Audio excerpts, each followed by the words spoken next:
Good morning, sir. This is Vaibhav Ajay, roll number 158. And this is Sumit Verma, roll number 148. The topic of our project and presentation is radio frequency identification, that is RFID technology, its real life applications and case study. So, the development of this technology, RFID, was during Second World War by Britishers. They used this technology to distinguish between allies and enemies.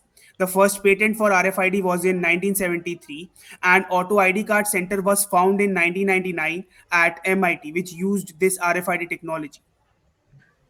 Now, coming In upon the introduction part. in RFID technology, the RFID tag is used to get attached to the object which we want to track, and the RFID reader sends the continuous radio waves.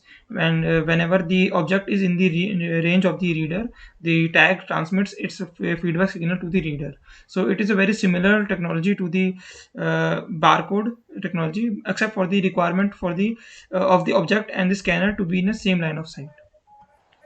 So in the RFID system, the in RFID reader, you can see as here, the RFID reader might also get connected to a computer instead of microcontroller here. So one thing that to be noticed here was that, and the here RFID, the radio frequency signal generated gets here and transmits the data to microcontroller, and then the microcontroller detects the data and send it to the further functionality. So in RFID tags technology, we can have the three types of RFID tags: the active one, the passive, and the semi-passive. In the active tags, they have their own power supply, but in the passive, they don't have their own power supply, but they rely on the radio wave for their source of energy. In case of semi-passive, they don't have their own power supply, but for the transmitting the feedback, they used to rely on the signal.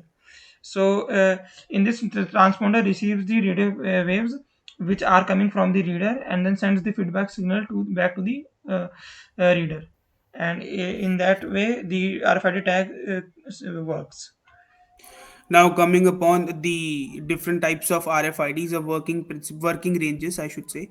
So there are three ranges in which RFID can work. First is low frequency, second high frequency, and the third is ultra high frequency.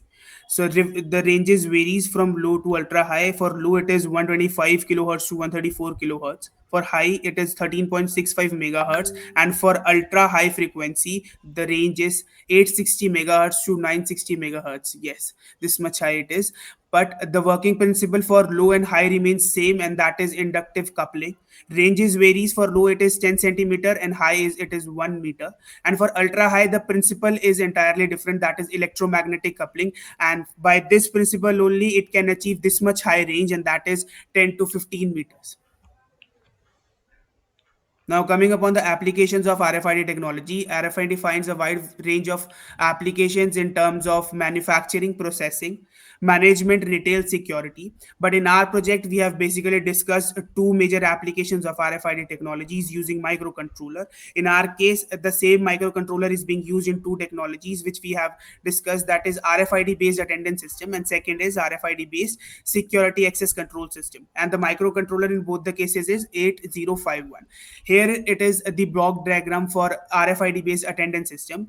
The region representing the mouse, you can see, represents the microcontroller area which gets the power supply from regulator region, and this regulator region supplies the power to RFID reader and display screen.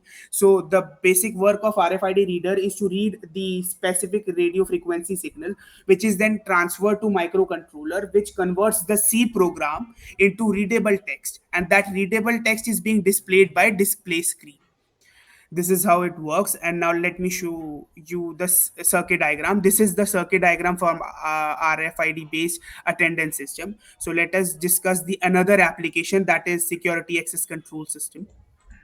So, in order to get idea to the security access control system, we give the different RFID tags with valid data to different persons, and only the persons with the valid cards with valid tags can enter that sensitive area, and other persons won't be allowed to get entered to that sensitive area. So, it is a necessity in today's time. The security concern is for the physical property as well as for the intellectual property. For this reason, automatic identification and access control system has become necessary to overcome the security threats faced by many organizations. Now, coming upon the case studies which we have discussed, in our detail project report. So they we have discussed two case study basically. What one is by Rafael Franco, another one is by Maria Victoria and other members. So let me give you the brief intro for this Rafael Franco case study. He has discussed the implementation of RFID and basically the benefits of RFID in clothing industries.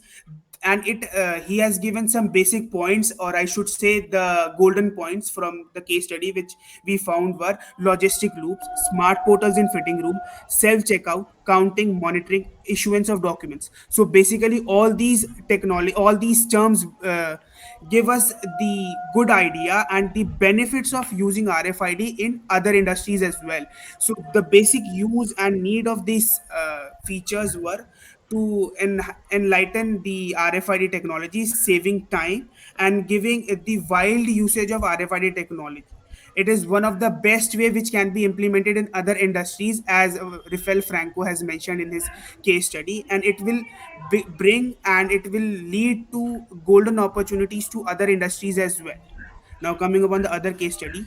So in this second case study, Maria Victoria and the other members of the team represents the applications of the wide range applications of the RFID in different areas. So, for example, the first one was to build the check-in points at the warehouses entrance, and the other points were like a checkpoint in the hallways. So we can create a checkpoints at the hallways of the different occasional areas, so that the entrance and the exit of the different persons can be maintained in a more smooth way. The system for tracking money and for tracking the flow of money can be or can also be implemented. And the other example would be the checkpoint built in to the shopping carts. So in this manner, we can implement the different applications of RFID using the same technology.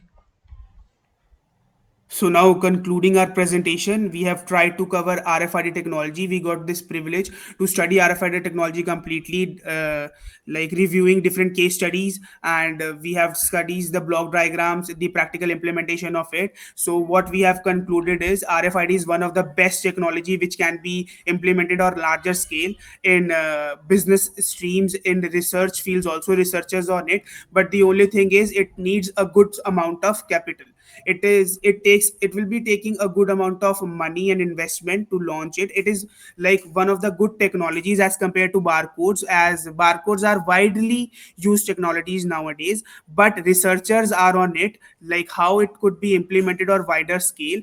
It is nowadays immature technology, but in upcoming years it will be a fully fledged technology. And from our opinion also, it will be like it will prove itself a very good technology. It will be fully fledged technology, but it will be taking some sort of time. More time is required for it to become a fully developed technology. That's all for our side. Thank you.